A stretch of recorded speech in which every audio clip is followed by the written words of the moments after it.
I don't know how I ended up working here. I had ambitions, you know? I was going to be a writer. Instead, I'm working the graveyard shift in an asylum.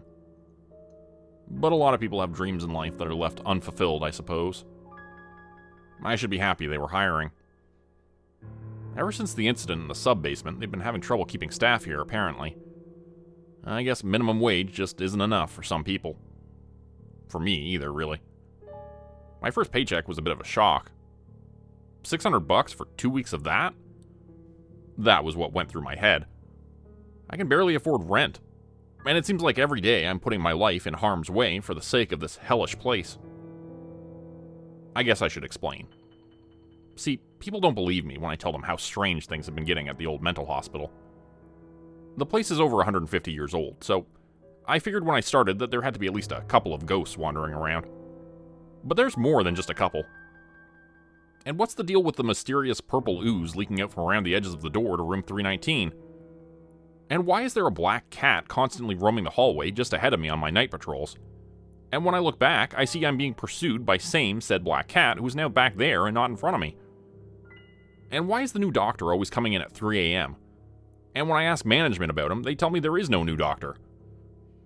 He's bald, 7 feet tall, and always carrying a crimson red suitcase, I'll say. But that doesn't help anything. People around here are just used to unexplainable things happening, I guess. Oh, and did I mention the long-necked shadow man in the basement? And the semi-transparent human forms that walk the halls down there with him?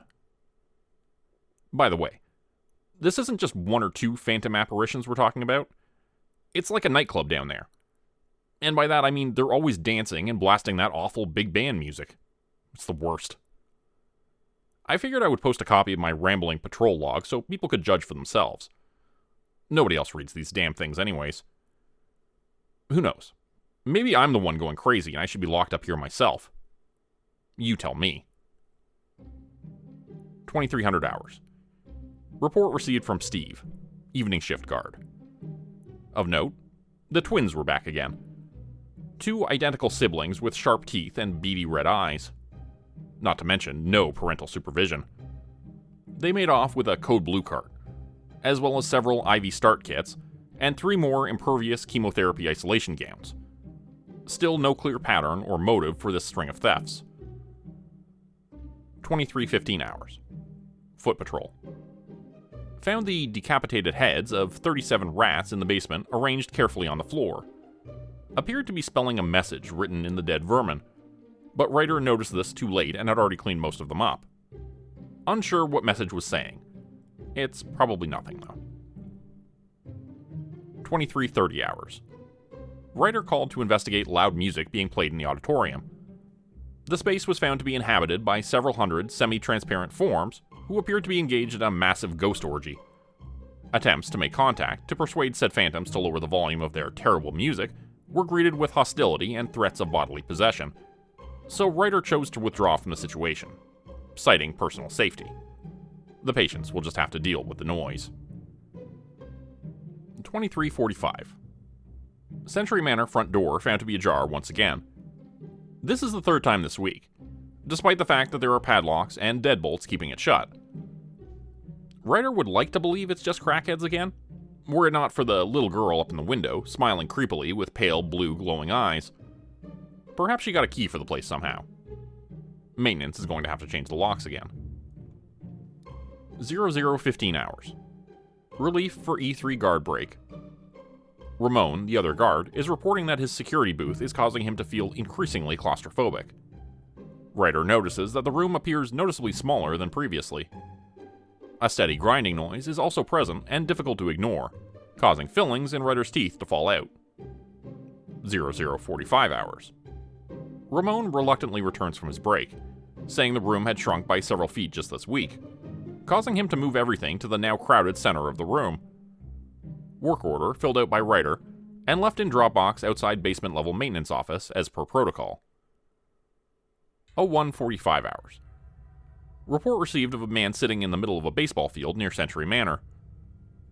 Ryder responded to scene and found a faceless shadow form with abnormally long neck, bulbous fingers, and scrawny skeleton arms, but no other discernible features. Security hailed visitor and asked them to identify themselves, or to leave the property. Shadowy form stuck up middle finger of right hand and proceeded to walk through the chain link fence and into the trees beyond, exiting the property. Fence was found to be intact with no visible gaps upon inspection. 0200 hours. Code yellow. Missing patient reported. SK. Patient from E3 High Security Forensic Unit escaped by breaking exterior window of isolation room with his bare feet, and then jumping from the high window into a nearby tree. Individual fled and ran into the parking lot. Staff reported code yellow since patient is high risk for violent crimes. Usually they don't even bother. None of us are going to go look for him either because nobody's paying me enough for that shit. 0230 hours. Ramon insists on another break for the purposes of urination and overall sanity. Ryder takes over access control duty for E3 in the somehow even smaller than before security booth. The grinding sound is now louder, and Ryder notices that objects near the periphery of the room are half absorbed into the walls with no regard for physics or the laws of nature. Half of the security camera monitors are now gone, and this may present a problem when it comes to identifying staff members for the purposes of access control. On-call maintenance supervisor notified by telephone and stated that he would be in soon to see what he could do about the situation. 0345. The access control booth is now the size of a small bathroom, and Ramon is concerned about re-entering for his own safety. Site administrator is called, and orders given for Ramon to remain in his security booth until further instructions. Ryder reluctantly leaves Ramon shaking with fear inside his booth and heads back downstairs to resume patrol duties. 0355. Squeaking sounds heard distantly in basement hallways during patrol. Hopefully that fucking clown with the meat hook isn't back again. 0430. The twins are reported being seen again.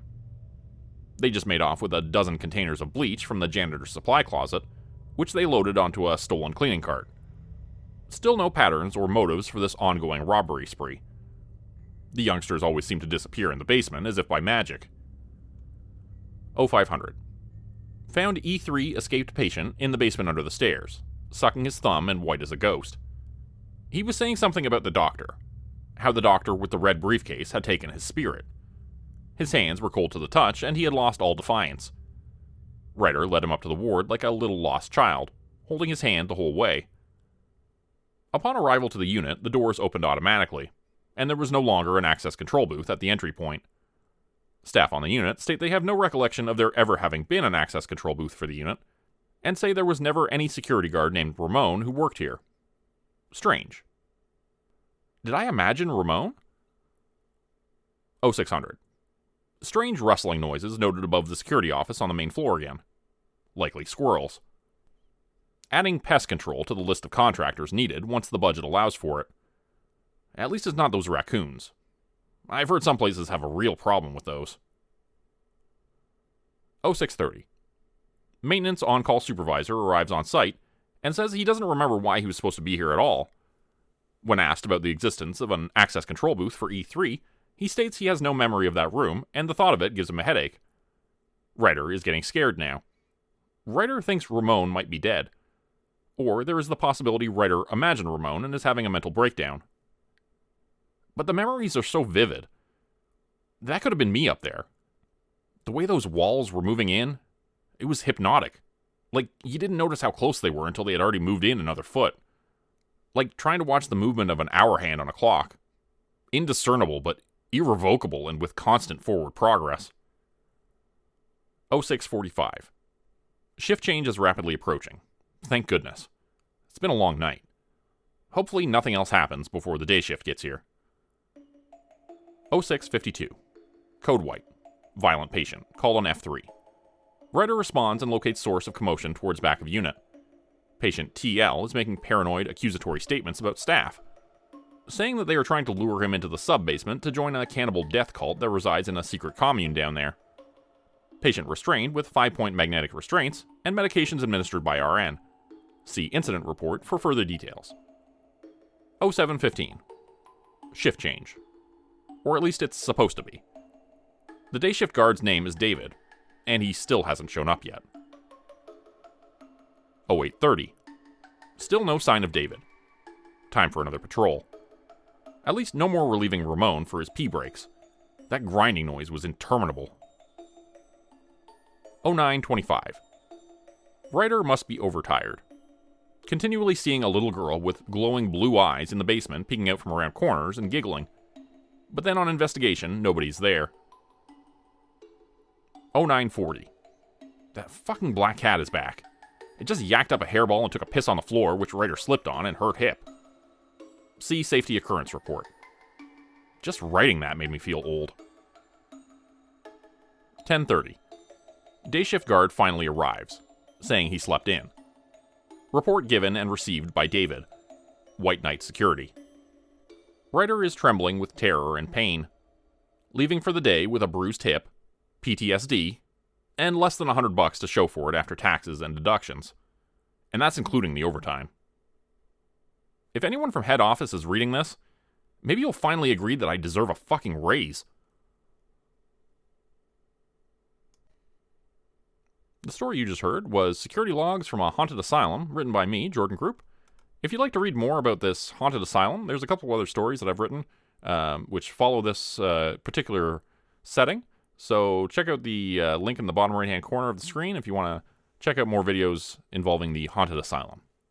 Thanks for listening. Become a channel member today for early access, bonus videos, and special emojis only available to members. Check out the description below or click the join button for more info. If you'd like another way to help support the channel, please consider joining my Patreon page at patreon.com/Jordan Group Horror. As a patron, you'll get access to bonus videos and content. You'll be credited at the end of every video going forward. And if you decide to stay for 3 months, I'll name a character after you, which will be featured in a Hollow's End story. Links to join the Patreon are in the description. Thanks everyone for listening. Please like, subscribe, and comment to help the channel continue to grow. And see you again next time at 4 p.m. Eastern Standard Time. Hope you have a great night.